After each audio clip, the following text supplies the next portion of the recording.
Hello મિત્રો, જય શ્રી કૃષ્ણ। કહેવાય છે કે આજે પણ ભગવાન હોવાના સંકેતો હોય છે। પેલું ગંગાજળમાં એટલે કે ગંગાના નદીના પાણીને ગમે તેટલા દિવસ રાખવામાં આવે ને છતાં તે જંતુ રહિત અને દુર્ગંધ પણ આવતી નથી। બાકી અન્ય પાણીને ગમે એટલા દિવસ રાખવામાં આવે ને છતાં એમાં જંતુઓ પડે છે અને દુર્ગંધ પણ આવવા માંડે છે। બીજું એ જગન્નાથપુરીનું મંદિરની ધજા એટલે કે પવનની વિરુદ્ધ દિશામાં એને ધજાને લહેરાવવામાં આવે છે। ત્રીજું અમરનાથની ગુફા છે તે આપોઆપ બને છે। ચોથું તનોટ દેવીની માતાના મંદિર ઉપર ગમે તેટલા બોમ્બ પડે ને છતાં તે મંદિરને કાંઈ પણ થતું નથી।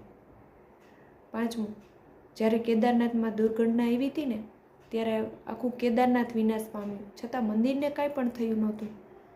છઠ્ઠું કહેવાય છે કે આજે પણ વૃંદાવનમાં ભગવાન શ્રી કૃષ્ણ આવે છે। આવા અવનવા વિડીયો જોવા માટે આ ચેનલને લાઇક શેર સબસ્ક્રાઈબ કરો। વધારે આ ચેનલને સપોર્ટ કરો। જય શ્રી કૃષ્ણ।